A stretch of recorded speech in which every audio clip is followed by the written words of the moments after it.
Então, boa noite a todos, sejam bem-vindos ao nosso curso de hoje, que faz parte do projeto da HTLV, em parceria com a Unesco e com o DCCI, né, o Departamento de Doenças Crônicas e Condições Infecciosas do Ministério da Saúde. Hoje, nosso projeto, ele conta com 4 etapas, né? Então, são duas oficinas que a gente já realizou, em breve vai estar disponível no YouTube, e 2 cursos. Então, hoje a gente vai ter o curso que vai falar sobre a transmissão e a prevenção. Quais são as estratégias direcionadas para a infecção pelo HTLV?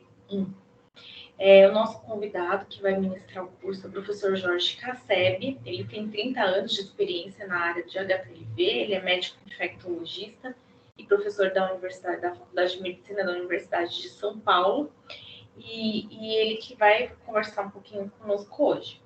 Esse curso está sendo gravado, então quando acabar a aula, a gente vai parar a gravação e aí depois a gente vai deixar ele disponível no YouTube e a gente vai abrir aqui para discussão. Esse vídeo, quando ficar gravado no YouTube, as pessoas vão ter acesso ao chat e também podem deixar perguntas lá que depois a gente responde conforme elas forem chegando. Então, sejam bem-vindos. E ele vai dar uma palavrinha. Acompanhem o chat aqui do nosso Meet, né? Que aqui nesse chat tem algumas informações sobre listas de presença e avaliação dessa atividade. Muito obrigada a todos e bem-vindos.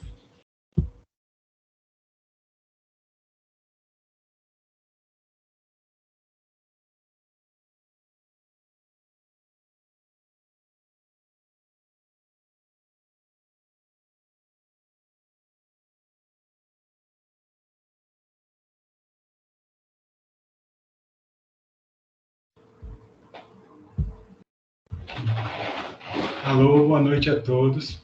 Obrigado pela presença. É um prazer estar aqui para conversar com vocês, né, em aspectos mais gerais da infecção pelo HTLV1. Né, que nós já fizemos 2 oficinas, né, e hoje a gente vai fazer um curso um pouco mais abrangente do que normalmente a gente costuma fazer, e espero que vocês aproveitem. No final a gente vai ter uma discussão, que eu acho importante a participação de todos. Então, como a Tatiane falou, né, a gente tem uma experiência bastante longa, né, em pesquisa e atendimento de pessoas vivendo com HTLV1. Então, durante esse período,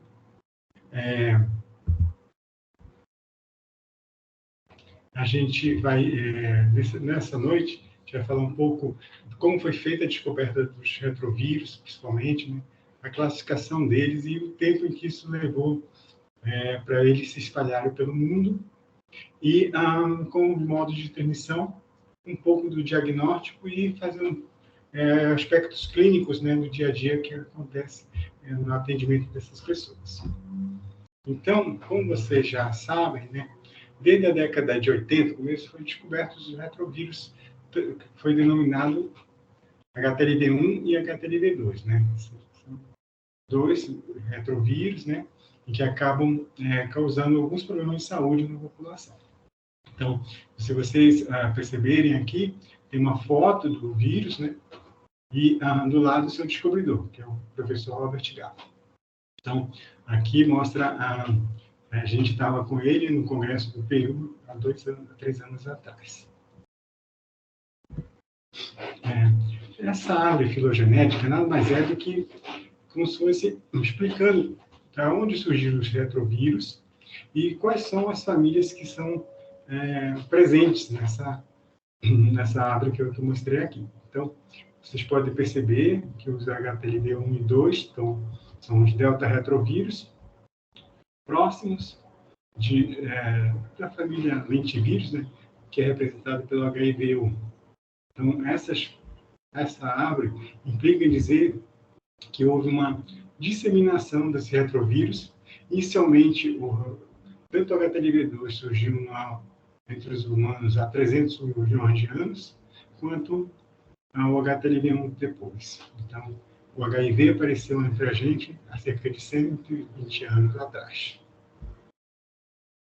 Tanto é que essa evidência mostra, nesse caso aqui, de uma múmia que foi encontrada nos Andes. Ela estava congelada e dentro dessa, em torno de 100 pessoas que foram encontradas, 2 tinham HTLV1 positivo, mostrando que, na verdade, essa infecção nas Américas já se encontrava mais de 1.500 anos atrás.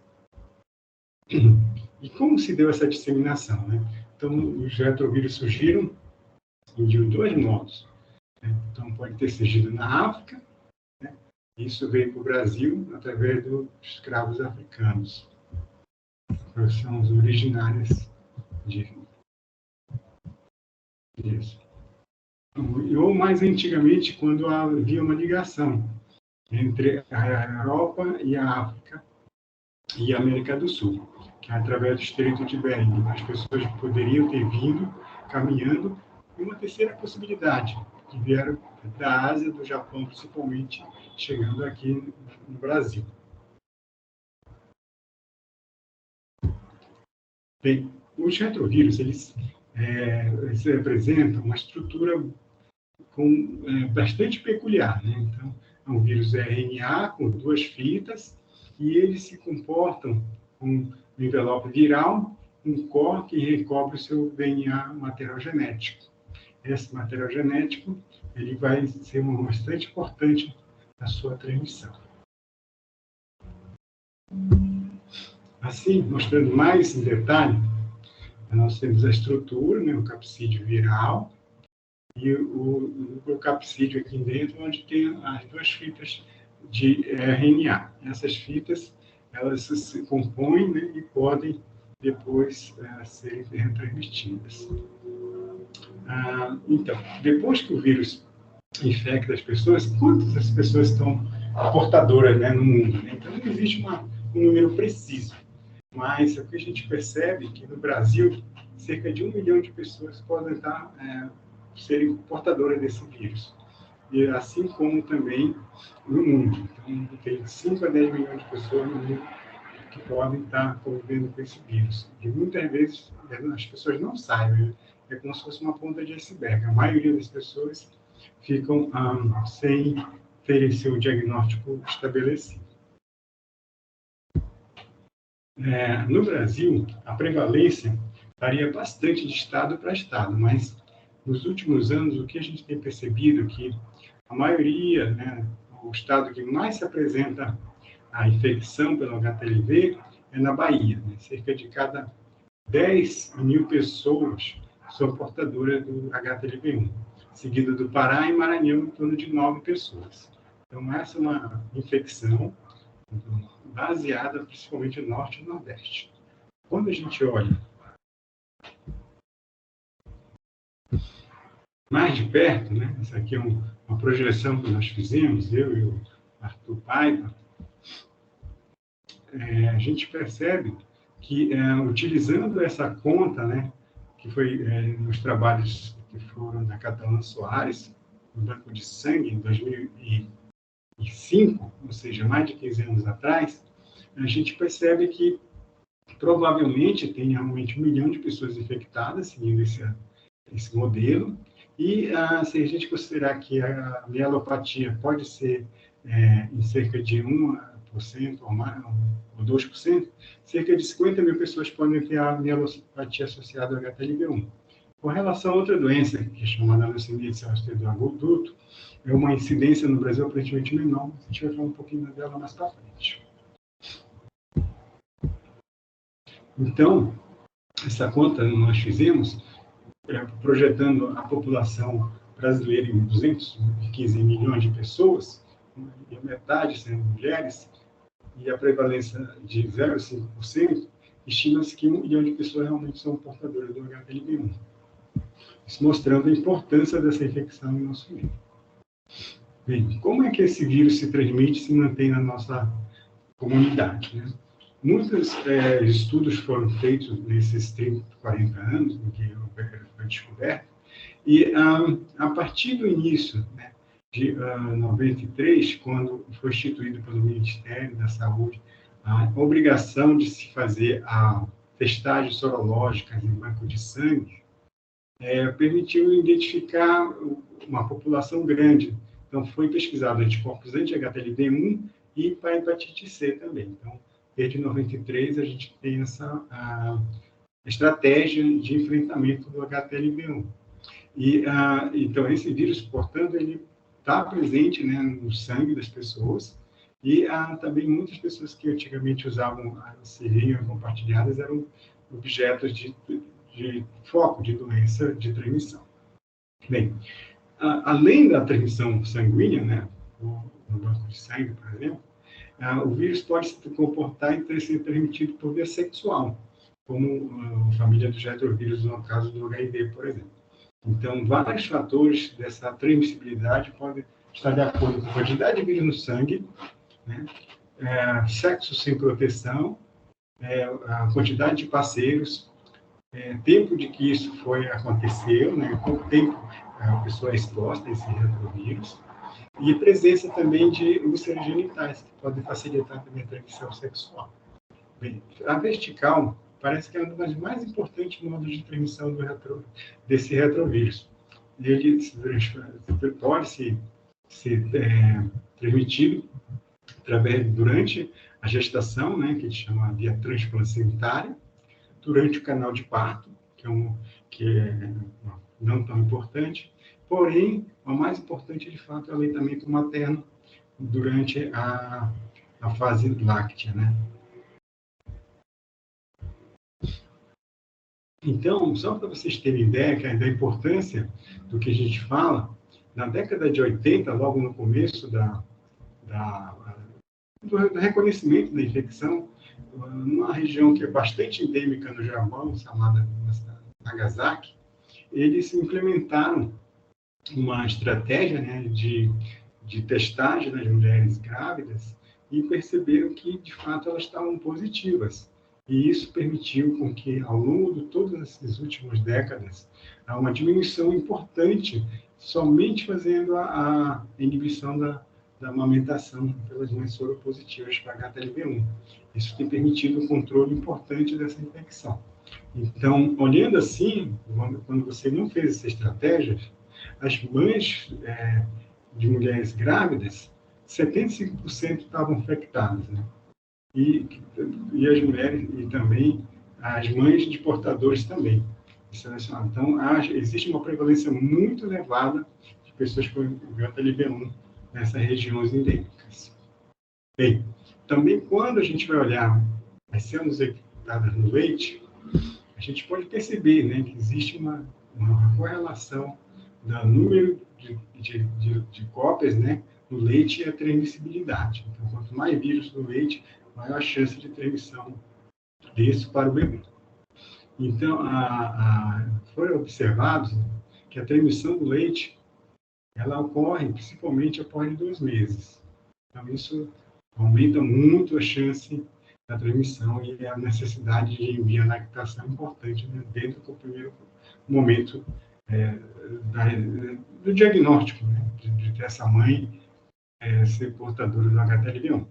Então, qual é o efeito, né, da fórmula ou aumentação? Então, a gente percebe que quando você não tenha a inibição, né, quer dizer, a criança é amamentada pela mãe, a incidência, né, é muito elevada. Se for até 6 meses, é de 7%. Se for acima de 6 meses, é 20%. E se você der a fórmula láctea, né, a mamadeira, no caso, essa incidência, ou seja, a infecção que vai passar para o bebê, é em torno de 2,5%, ou seja, uma redução muito importante, mostrando que a inibição da lactação, desde o seu começo, é fundamental para esse controle dessa infecção no nosso meio. Aqui mostra, né, o benefício, né, disso. Quando você faz essa triagem no banco de sangue, né, no banco de leite, permite que haja uma barreira de transmissibilidade. Então, nessa projeção aqui, feita mesmo nessa cidade, Nagasaki, onde é uma população bastante grande de pessoas, a incidência de doença com defeito, isso aí era a pessoa, por exemplo, no caso da infecção, é em torno de 20% estimado. Você teria mais ou menos 5.000 pessoas infectadas, e dessas pessoas infectadas, se tiver uma incidência de doença de 5%, cerca de 260 pessoas podem ter essa doença, que é bastante grave, que a gente vai falar um pouquinho mais dela mais para frente. Então, aqui mostrando também, né, que quanto maior a inoculação do leite, maior a possibilidade de transmissão, o que forma a necessidade da inibição da lactação quando a mãe é soropositiva para HTLV1.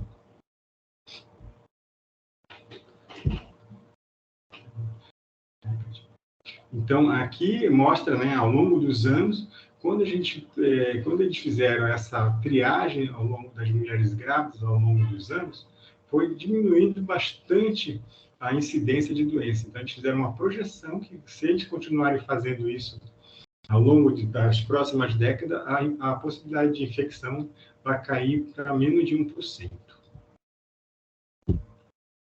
Então, que lições a gente pode pegar desse programa, né, do Japão, por exemplo, que é a nossa referência e referência no mundo para que possa ter um controle eficiente dessa infecção?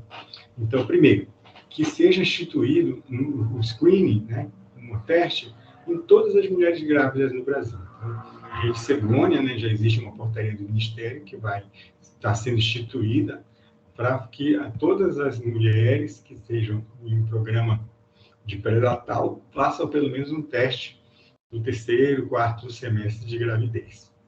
Outra coisa importante é isso que a gente tem feito aqui. Poucas pessoas, na verdade, sabem que são portadores ou que possam estar expostos ao HTLV1. Então, a informação do que a gente está fazendo agora, por exemplo, é fundamental para que isso seja disseminada, essa informação. E também, essa estrutura, né? Às vezes, as pessoas doam sangue e são portadoras, mas não tem um sistema dentro do banco de sangue de fazer, no geral, né, fazer a confirmação. Então, muitos desses testes que são feitos são testes de triagem e não confirmam ainda a infecção. Então, precisa fazer outros testes, como o Western blot, por exemplo, ou a PCR, para poder dizer se a pessoa tem ou não o HTLV1. E, às vezes, também, como é uma infecção que atinge vários estratos da população, e essas pessoas, às vezes, moram em lugares de difícil acesso. Isso dificulta a chegada delas no hospital ou em centros de saúde mais avançados que possam ajudá-las nessa etapa. E também, né, muitas pessoas acabam sendo estigmatizadas, porque não sabem que infecção é, aonde procurar ajuda. Isso também dificulta algumas estratégias como, por exemplo, não recomendar a amamentação. Se você não sabe se a pessoa tem um HTLV1, né, como você vai recomendar isso? E a outra questão também que dificulta esse controle nosso é a ausência de drogas, né, para usar durante a gestação, que previna essa permissibilidade. Então, no caso do HTLV1, isso não existe drogas até o momento que possam fazer esse controle. Então, isso também é uma dificuldade. E como vocês vão ser disseminadores desse nosso curso, só para vocês terem uma ideia, né, está sendo testados alguns antirretrovirais, como dolutegravir, ou outros inibidores de integrase, mas esses são estudos ainda bem incipientes, né, e ainda não tem nenhuma achado mais interessante para instituir como medida de saúde pública. Bem, uma coisa mais recente, né, que a gente tem pesquisado, nós sabemos, né, que a maioria dos partos do Brasil ainda é natural, né, o parto normal que a gente chama, porém a incidência, né, maior de cesárea tem acontecido. Então, a gente fez uma projeção para saber se isso seria dessa transmissão, se a gente diminuir a transmissão através do leite, ainda tem uma que a gente chama uma transmissão residual, cerca de 3%, 3 a 5% das mulheres podem ter passado para os filhos durante esse período. Então, talvez a gente olhou se para tentar essa questão, se a presença se as mulheres serem submetidas ao parto cesáreo poderia ser um fator de proteção. Então, a gente sabe que o período de parto normal é de 12 horas até 24 horas, no geral, e uma cesárea dura em torno de 40 minutos. Então, é possível, né, a gente não está instituindo ainda cesárea como uma questão de saúde pública ou mesmo uma estratégia de prevenção, mas que merecem ser estudadas e avaliadas no futuro.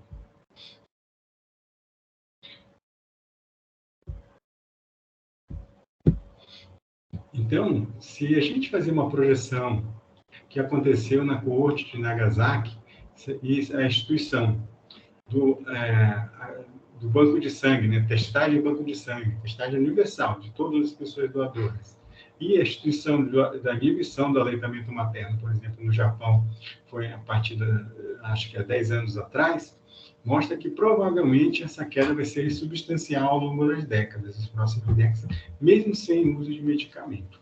Então, isso facilitaria, né, um controle dessa infecção a longo e médio prazo. Bem, se você me perguntar, mas, poxa, eu tenho um vírus, será que eu vou transmitir para alguém? Como é que funciona isso?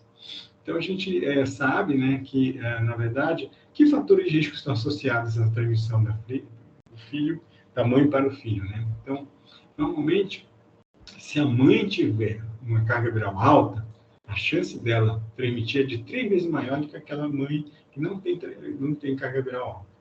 A segunda coisa é o tempo de aleitamento. Então, se houver aleitamento da mulher, da mãe, né, soro positiva, por mais de 6 meses, a chance é mais de 7 vezes do que aquela que não fez por esse período. E se ela tiver, essa criança, irmão ou irmã com HTLV1, a chance é 17 vezes dessa transmissão. Ou seja, é um vírus de transmissão familiar. Então, nesse caso, especificamente, a gente pegou esse exemplo de uma família em que a avó é portadora do vírus e já tem algum problema de dificuldade de andar.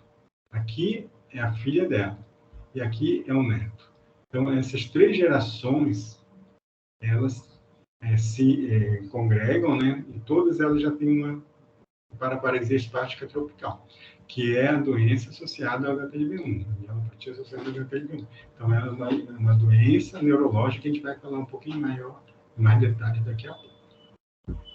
Então, como comentei, né, é uma doença de agregação familiar. Uma boa parte delas se concentram, metade delas são em poucas famílias. Isso mostra, né, que de uma prole, com 5 filhos, 3 ou mais filhos podem ser HTLV1 positivos. Então, aqui, para mostrar para vocês como funciona, aqui é um radiograma, né, aqui a mãe é infectada, o pai a gente não sabe, e dos 7 filhos, né, metade foram testados, né, são portadores do vírus. Tanto as mães, os filhos, como as filhas também. Aqui outro caso também bem semelhante, então, dos 5 filhos testados, 4 eram portadores. Desse casal aqui, que a mulher é infectada, a mãe, 3 eram portadores do HTLV1. Isso mostra claramente, né, que existe um núcleo familiar envolvido. Então, em termos de saúde pública, isso é muito importante. Uma vez um caso ser confirmado, você tem que ir atrás dos outros casos. Também, se você me perguntar, qual o fator mais importante numa transmissão heterossexual? É o tempo de relacionamento e coabitação. Então, aqui, a quantidade de vírus desses pares concordantes, ou seja, quando os dois pares, a esposa e o esposo são portadores, a quantidade de vírus é muito elevada. Então, o risco de transmissão é bastante elevado nesses casos que chama de soroconcordância.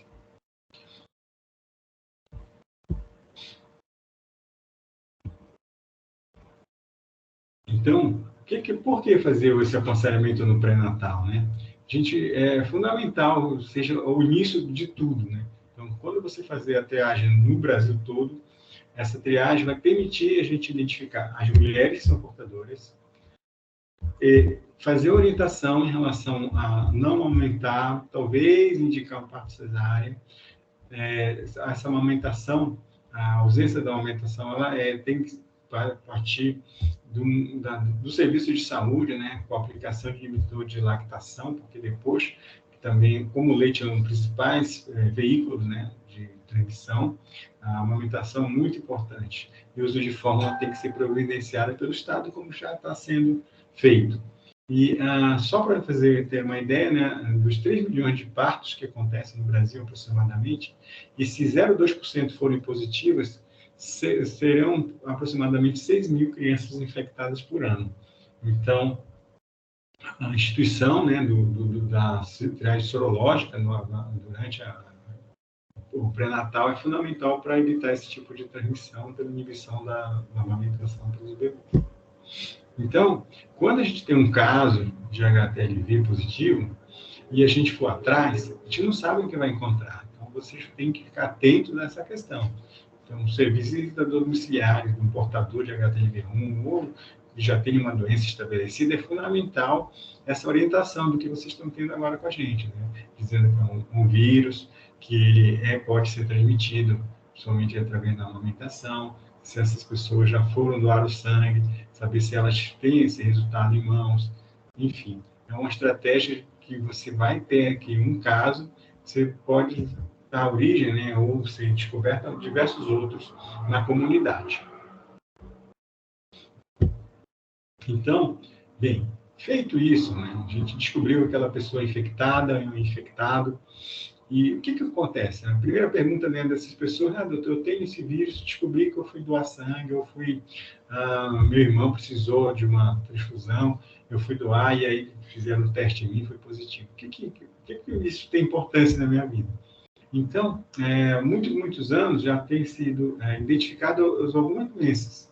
Uma de doença que eles chamam de caráter inflamatório e outras de caráter neoplásico, câncer, né? Então, aqui, nesse caso especificamente, a gente tem uma leucemia celular do adulto, que aparentemente no Brasil ela é mais rara, vamos chamar assim, né? Mas a gente vai discutir isso depois. E a mielopatia associada ao HTLV1, que é a doença neurológica, né? A gente também vai detalhar melhor. E algumas doenças de caráter inflamatório. Bem, se você me perguntar quantas pessoas que são portadoras vão desenvolver doença, é uma pergunta bem difícil de responder. Mas é estimado que pelo menos 0,5% até 10% pode apresentar alguma doença associada ao HTLV1. E, além disso, também, o vírus pode causar alguns fenômenos que chamam de doenças inflamatórias. Então, boca seca, dermatites,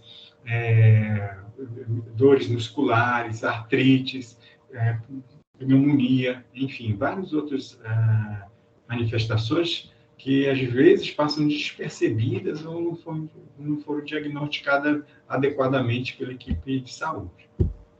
Então, no caso da leucemia, de células T do adulto, uma leucemia é uma doença do sangue, onde há um descontrole da quantidade de linfócitos, de células, né, que o vírus infecta, de proporcional. Às vezes, numa fase mais aguda, 80% desses linfócitos tem vírus circulando. Então, a gente tem também gânglios generalizados em várias partes do corpo, o fígado e o baço aumentam, e, além disso, tem aumento do cálcio no sangue e pode haver decalcificação dos ossos. Isso pode levar à limitação e ao prognóstico é bem reservado, ou seja, na fase aguda, né, ela dura mais ou menos, o paciente não consegue sobreviver mais de um ano.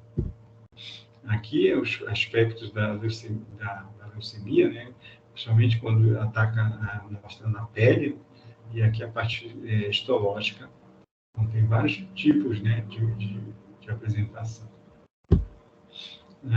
Só para vocês terem uma ideia, né, que além da leucemia, a gente também tem uma doença neurológica que uma boa parte do Brasil ela está muito mais presente ou muito mais diagnosticada do que a doença hematológica, como mostrei anteriormente.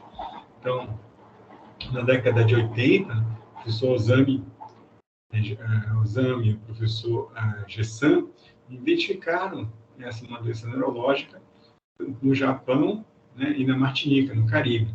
Então, perceberam que existia uma correlação entre a presença dessas doenças, no caso a ATL e a mielopatia, com a prevalência alta de HTLV1. Então, eles foram atrás, né, e observaram ao mesmo tempo, praticamente, que o HTLV1 podia causar essas duas doenças. Então, os primeiros relatos de doença foi nesse momento.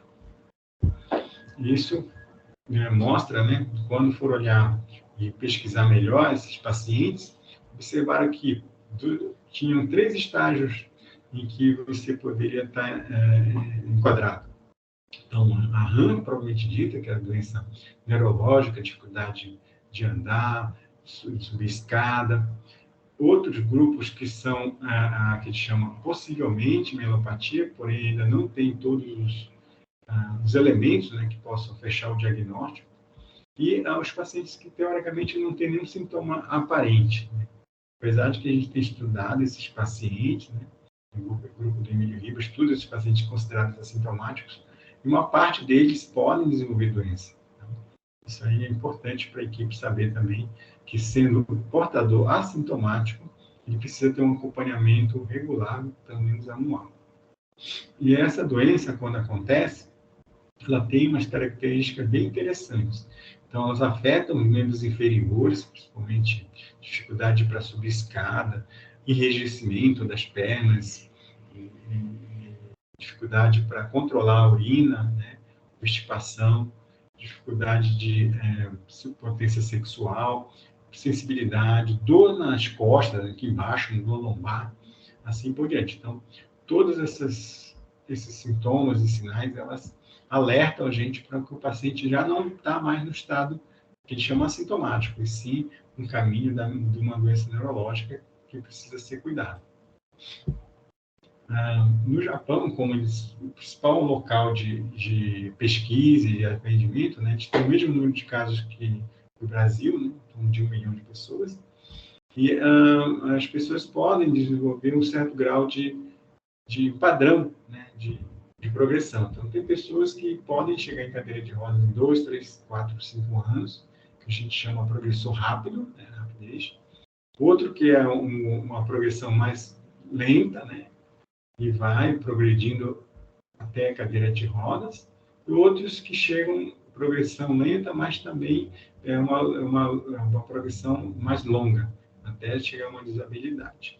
E uma parte também deles tem uma dificuldade, o uso só de bengala, um apoio unilateral para o resto da vida. Então, isso também pode acontecer, mostrando que essa doença, né, ela tem esse aspecto, né, bastante variável. Outras doenças podem acontecer também. Aqui são os casos mais graves que aconteceram no ambulatório, mas são a famosa dermatite seborreica, a caspa. Então, essas pessoas, né, geralmente mulheres, têm fluorido, né, coceira importante na região retroauricular aqui da orelha, né, na nuca, no couro cabeludo, no rosto, enfim, no corpo como um todo. E que isso define como sendo a pele é muito seca, ressecada, e a necessidade da abordagem da equipe de recuperar essa umidade da pele. Vocês percebem aqui, no pescoço, né, tem possibilidade de ser uma porta de entrada para a bactéria. Então, a equipe, principalmente da enfermagem, tem que ficar atenta a essas pessoas, né? Às vezes elas são cadeirantes e se você não examinar completamente, isso passa despercebido e pode diminuir a qualidade de vida da pessoa. E também uma coisa muito importante, ser porta de entrada de bactérias. E com isso, desenvolver septicemia. É uma coisa bem grave. Bem, se você me perguntarem, mas como eu vou identificar uma pessoa de risco, né, para esse tipo de infecção, de doença? Bem, esses que a gente chama marcadores, eles são ainda bastante controversos na literatura. Tá? Alguns estudos mostram que a quantidade de vírus, como o vírus do HIV, tem uma certa importância, Porém, o vírus ele se multiplica mais pela divisão celular. E muitas vezes, quando você vai quantificar essa quantidade de vírus no sangue, principalmente no plasma, né, a quantidade é bem pequena. Então, esse marcador ele é feito em pesquisa, né, ainda não está ainda totalmente otimizado para que seja usado em uma larga escala, e isso precisa ser melhor pesquisado. Bem, olhando assim, então, a gente fez um estudo, quando você tem um portador assintomático ou um paciente com mielopatia, vocês podem perceber que há uma diferença importante, mas também tem muita gente que tem mielopatia da cadeira de roda, que a cadeira é indetectável. E por outro lado, também tem pessoas que têm a quantidade de vírus muito elevada, muito alta, e são assintomáticas. Então, ainda existe essa dificuldade de você dizer, olha, como em HIV, você tem HIV alta, a chance de você ter um quadro de AIDS no futuro, se você não tomar medicamento, é bastante elevada. No caso do HTLV ou da mielopatia, isso não está totalmente descoberto. Mesma coisa, a gente fez um estudo com interferon gama, que é uma proteína, né, que é produzida em relação à nossa imunidade. Nesse caso, a gente observou que se essa pessoa tiver quantidade grande de interferon gama, ela tem uma chance maior de a gente descobrir ela mais precocemente, né? No caso que a gente chama de SI. Então, a pessoa passa do estado assintomático para SI, mostrando que, de fato, a gente pode identificar mais precocemente se utilizar esse marcador chamado interferon gama. Ainda não está disponível para uso, né, como se fosse a carga viral, mas talvez seja motivo de mais estudos que possam depois instituir isso na clínica de rotina. Bem, finalmente, talvez a curiosidade maior de vocês, né, depois de eu falar de tudo isso, e aí, eu tenho vírus, eu sou um portador, eu tenho já algum sintoma neurológico, por exemplo, o que eu vou fazer? Como eu devo proceder, né? Então, o sistema de saúde, ele tem que estar preparado para esse tipo de situação. E isso é fundamental no começo. Então, se você instituir um certo tipo de terapia desde o comecinho, talvez isso faça uma diferença grande no desfecho, né, do tratamento em si. Isso a gente tentou já, né, por muitos anos, já desde a descoberta da mielopatia, os tratamentos que possam ajudar. Até o momento que a literatura, que os especialistas recomendam, né, a gente participou já uns 2, 3 anos atrás de um consenso, né, de tratamento, principalmente com o pessoal do Japão. E durante esse consenso, né, foi indicado que a corticoterapia, que a gente já fazia há muitos anos, seria o mais indicado. Isso pode ajudar a longo prazo a dificuldade de andar. Então, o uso de corticoide, né, prednisona, 5 miligramas, ou solumedrol, né, metilprednisolona, dados em 1 grama a cada 45 dias também pode ajudar. E eu deixo essa questão para a gente discutir um pouquinho mais, né, mais para frente. E em relação ao que fazer, né? Então, a gente tem um nível operacional de ações contra HTLV. A gente precisa motivar as pessoas a irem nas consultas, precisamos disponibilizar e executar os exames adequadamente. A gente também tem os exames, né, o diagnóstico preciso, tanto da infecção quanto das doenças que podem acometer essas pessoas. E iniciar o tratamento o mais precocemente possível, buscar ajuda, né, e identificar os núcleos familiares. Então, uma vez positivo na família, né, no caso, o posto de saúde entende aquela pessoa, uma visita ao domicílio é fundamental para ver quantas pessoas coabitam, qual é a relação de familiar entre elas e a necessidade ou não dos testes para fazer esse diagnóstico dessas pessoas. Quanto mais rápido, melhor. E, finalmente, quais são as estratégias que nós temos que usar, né? Como eu comentei, né, no resumo do que a gente já falou, o diagnóstico precoce é durante a gestação. Então, durante o pré-natal, o Brasil agora está fazendo isso, né, no Brasil todo. Então, as pessoas sendo acompanhadas no centro de saúde, no posto, sendo rastreadas para isso também, podem ajudar nesse encaminhamento. Então, a pessoa positiva será encaminhada para equipes que deveriam já ter um certo treinamento para acolhimento dessas pessoas, né? Após o momento desse acolhimento e da identificação de HTLV1, né, no caso, você vê se isso se há necessidade também de consultas neurológicas ou com infectologista para definir se existe realmente a identificação, né, o diagnóstico da doença neurológica, que é o nosso foco, né? E, com isso, também, a instituição, né, de melhora do atendimento das pessoas em relação ao centro de reabilitação. Nós sabemos que o tratamento, mesmo com corticoide, é mais complexo, às vezes não tem o resultado que é imaginado de ter, porém, a gente precisa ter um suporte, né, de reabilitação. Então, é fundamental ter fisioterapia, terapia ocupacional, enfim, vários outros profissionais, né, como a enfermagem, nutricionistas, psicólogos, pessoas da área de educação física, enfim, reabilitação, para poder ter um atendimento mais completo a essas pessoas. Eu queria aproveitar e agradecer o convite. E, enfim, estamos abertos às perguntas e comentários. Obrigado.